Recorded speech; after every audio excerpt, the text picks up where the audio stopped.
ಓಂ ಗುರುಭ್ಯೋ ನಮಃ ಅರ್ಕಮಹಾಗಣಾಧಿಪತಿಯೇ ನಮಃ ಆತ್ಮಗುರುವೇ ನಮಃ ಭದ್ರಕಾಳಿಯೈ ನಮೋ ನಿತ್ಯಂ ಸರಸ್ವತ್ಯೈ ನಮೋ ನಮಃ ವೇದ ವೇದಾಂತ ವಿದ್ಯಾಸ್ಥಾನ ಪ್ಯವಚ ಎಲ್ಲ ಜ್ಯೋತಿಷ ಅಭಿಮಾನಿಗಳಿಗೆ ಈ ದಿನದ ಪ್ರಣಾಮಗಳು.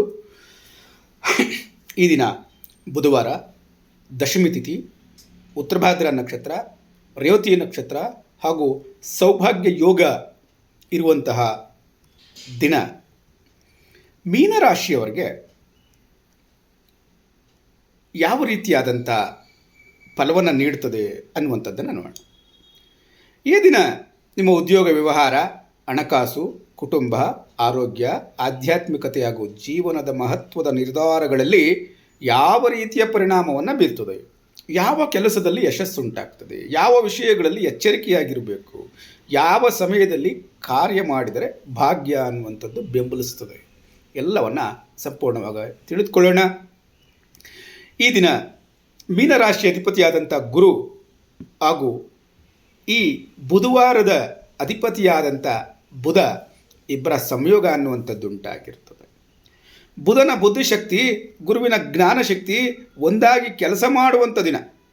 ಆದ್ದರಿಂದ ಆಳವಾದಂಥ ಚಿಂತನೆ ಅನ್ನುವಂಥದ್ದು ಇರ್ತದೆ, ಸರಿಯಾದ ನಿರ್ಧಾರ ತೆಗೆದುಕೊಳ್ಳುವಂಥ ಸಾಮರ್ಥ್ಯ ಅನ್ನುವಂಥದ್ದು ಇರ್ತದೆ, ಮಾತಿನ ಮೂಲಕ ಕೆಲಸ ಮಾಡುವಂಥ ಸಾಧನೆ ನಿಮ್ಮಲ್ಲಿ ಉಂಟಾಗ್ತದೆ ಎನ್ನುವಂಥದ್ದನ್ನು ತಿಳ್ಕೊಂಡಿರಿ. ಆದರೆ ಅತಿಯಾದ ಯೋಚನೆ ಗೊಂದಲವನ್ನು ಉಂಟು ಮಾಡ್ತದೆ ಎನ್ನುವಂಥದ್ದನ್ನು ಮರಿಬಾರ್ದು. ಎಲ್ಲರ ಮಾತನ್ನು ನಂಬುವುದು ನಷ್ಟವನ್ನು ಉಂಟು ಮಾಡುತ್ತದೆ ಎನ್ನುವಂಥದ್ದನ್ನು ಸಹ ತಿಳ್ಕೊಂಡಿರಬೇಕು. ಈ ದಿನ ನಿಮ್ಮಲ್ಲಿರುವಂಥ ಒಂದು ವಿವೇಕ, ಆಂತರಿಕ ಚಿಂತನೆ ಎರಡನ್ನೂ ಬಳಸಿದ್ರೆ ಖಂಡಿತವಾಗಿ ಯಶಸ್ಸನ್ನು ಪಡಿತೀರಾ ಅನ್ನುವಂಥದ್ದನ್ನು ನೀವು ಇಲ್ಲಿ ತಿಳ್ಕೊಂಡಿರಬೇಕು. ದಶಮಿ ತಿಥಿ ಇರೋದರಿಂದ ಈ ದಿನ ನಿಮ್ಮ ಕಾರ್ಯದಲ್ಲಿ ಸಿದ್ಧಿ ಉಂಟಾಗುವಂಥದ್ದು, ಅಧಿಕಾರಿಗಳ ಸಹಕಾರವನ್ನು ಪಡೆಯುವಂಥದ್ದು, ಉದ್ಯೋಗ ವ್ಯವಹಾರಗಳಲ್ಲಿ ಮುನ್ನಡೆಯನ್ನು ಸಾಧಿಸುವಂಥದ್ದನ್ನು ನಾವು ಕಾಣಬಹುದು. ಇಂದು ಆರಂಭಿಸಿದ ಕೆಲಸದಲ್ಲಿ ಮುಂದಿನ ದಿನಗಳಲ್ಲಿ ಉತ್ತಮ ಬೆಳವಣಿಗೆ ಅನ್ನುವಂಥದ್ದನ್ನು ಕಾಣ್ತೀರಿ. ಆದರೆ ಹಳೆಯ ಕೆಲಸಗಳನ್ನು ಪೂರ್ಣಗೊಳಿಸಲು ಇಂದು ಉತ್ತಮವಾದ ದಿನವಾಗಿರ್ತದೆ. ಉತ್ತರಭಾದ್ರ ನಕ್ಷತ್ರದ ಪ್ರಭಾವ ಇರೋದರಿಂದ ಮನಸ್ಸಿನ ಸ್ಥಿರತೆ, ತಾಳ್ಮೆ ಹಾಗೂ ಗಂಭೀರವಾದಂಥ ನಿರ್ಧಾರಗಳನ್ನು ತೆಗೆದುಕೊಳ್ಳುವಂಥ ಸಾಧ್ಯತೆ ಇದೆ. ಆದ್ದರಿಂದ ಕುಟುಂಬದಲ್ಲಿ ನೆಮ್ಮದಿ, ಹಣಕಾಸಿನ ಯೋಜನೆಗಳನ್ನು ರೂಪಿಸುವಂಥದ್ದು, ಹಳೆಯ ಸಮಸ್ಯೆಗಳಿಗೆ ಪರಿಹಾರ ಕಂಡುಹಿಡುವಂಥದ್ದನ್ನು ಮಾಡಬಹುದು. ಈ ದಿನ ರೇವತಿ ನಕ್ಷತ್ರದ ಪ್ರಭಾವ ಇರೋದರಿಂದ ನಿಮ್ಮಲ್ಲಿ ಭಾಗ್ಯವೃದ್ಧಿಯಾಗುವಂಥದ್ದು, ಪ್ರಯಾಣದ ಯೋಗ ಉಂಟಾಗುವಂಥದ್ದು, ದೈವದ ಕೃಪೆ ಅನ್ನುವಂಥದ್ದು ಲಭ್ಯವಾಗುವಂಥದ್ದು, ಹೊಸ ಅವಕಾಶಗಳು ದೊರೆಯುವಂಥದ್ದು ಉಂಟಾಗ್ತದೆ. ಆದ್ದರಿಂದ ಜ್ಯೋತಿಷ್ಯ ಕ್ಷೇತ್ರ, ಶಿಕ್ಷಣ ಕ್ಷೇತ್ರ, ಆಧ್ಯಾತ್ಮಿಕ ಕ್ಷೇತ್ರಗಳಲ್ಲಿ ಯಶಸ್ಸನ್ನು ಕಾಣ್ತೀರಿ ಅನ್ನುವಂಥದ್ದು, ಹೊಸ ಪರಿಚಯದಿಂದ ಲಾಭ ಉಂಟಾಗ್ತದೆ ಅನ್ನುವಂಥದ್ದು. ರೇವತಿ ನಕ್ಷತ್ರ ಅನ್ನುವಂಥದ್ದು ಮೀನರಾಶಿಯವರಿಗೆ ವಿಶೇಷ ಶುಭ ಫಲವನ್ನು ನೀಡುವಂಥ ಸಾಧ್ಯತೆ ಇರ್ತದೆ.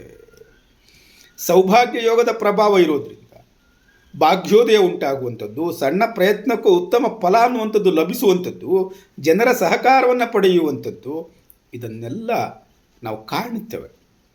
ಆದ್ದರಿಂದ ಈ ದಿನ ಕೆಲಸ ಸುಲಭವಾಗಿ ಮುನ್ನಡೆಯುತ್ತದೆ, ಗೌರವ ಅನ್ನುವಂಥದ್ದು ಹೆಚ್ಚಾಗ್ತದೆ.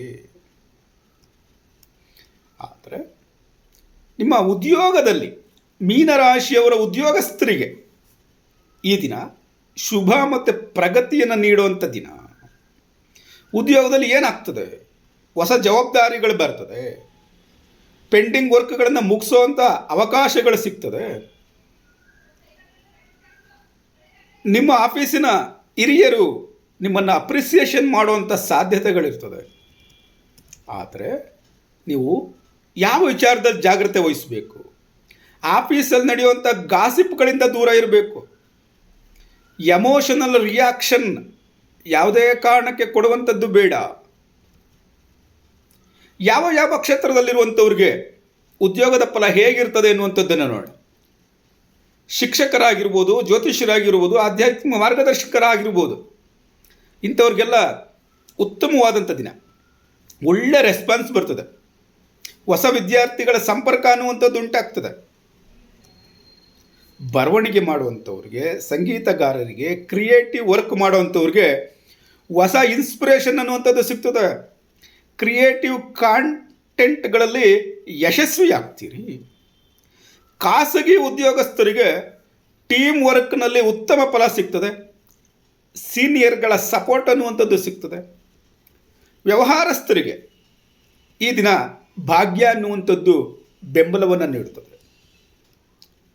ಏನು ಸ್ವಂತ ವ್ಯವಹಾರ ಮಾಡುವಂಥವರು ಒಂದು ಕನ್ಸಲ್ಟೆನ್ಸಿ ಇಟ್ಕೊಂಡಿರ್ಬೋದು, ಸ್ಪಿರಿಚುವಲ್ ಸರ್ವಿಸ್ಗಳನ್ನು ಮಾಡುವಂಥದ್ದು ಇರ್ಬೋದು, ಶಿಕ್ಷಣ ಕ್ಷೇತ್ರದಲ್ಲಿರ್ಬೋದು, ಕೋಚಿಂಗ್ ಕ್ಲಾಸಸ್ ನಡೆಸ್ತಾ ಇರ್ಬೋದು, ಆನ್ಲೈನ್ ಬಿಸ್ನೆಸ್ಸನ್ನು ಮಾಡುವಂಥವರು, ಅಸ್ಟ್ರಾಲಜಿಯನ್ನು ಹೇಳುವಂಥವರು, ವಾಸ್ತು ಕ್ಷೇತ್ರದಲ್ಲಿ ಕೆಲಸ ಮಾಡುವಂಥವರು, ಇಂಥವ್ರಿಗೆಲ್ಲ ಲಾಭವನ್ನು ತಂದುಕೊಡುವಂಥ ದಿನ ಇದಾಗಿರ್ತದೆ. ಹಣಕಾಸಿನ ವಿಚಾರ ಹೇಗಿರ್ತದೆ? ಮೀನರಾಶಿಯವರಿಗೆ ಸಣ್ಣ ಧನಲಾಭ ಉಂಟಾಗುವಂಥದ್ದು. ಹಳೆಯ ಯಾವುದಾದ್ರೂ ಬಾಕಿ ಹಣ ಬರುವಂಥದ್ದಿದ್ದರೆ ಅದು ಬರುವಂಥ ಅವಕಾಶಗಳಿರ್ತದೆ. ಹೊಸ ಆದಾಯದ ಅವಕಾಶಗಳು ಕಾಣಿಸ್ಕೊಳ್ತದೆ. ಆದರೆ ಭಾವನಾತ್ಮಕವಾಗಿ ಹಣವನ್ನು ಖರ್ಚು ಮಾಡುವಂಥದ್ದನ್ನು ಮಾಡಬಾರ್ದು ಅನ್ನುವಂಥದ್ದನ್ನು ತಿಳ್ಕೊಂಡಿರಿ.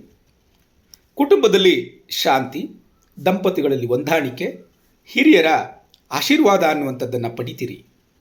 ಆದರೆ ಸಣ್ಣ ವಿಚಾರಕ್ಕೆ ಬೇಸರ ಮಾಡಿಕೊಳ್ಳುವಂಥದ್ದು ಬೇಡ ಅನ್ನುವಂಥದ್ದನ್ನು ತಿಳ್ಕೊಂಡಿರಿ.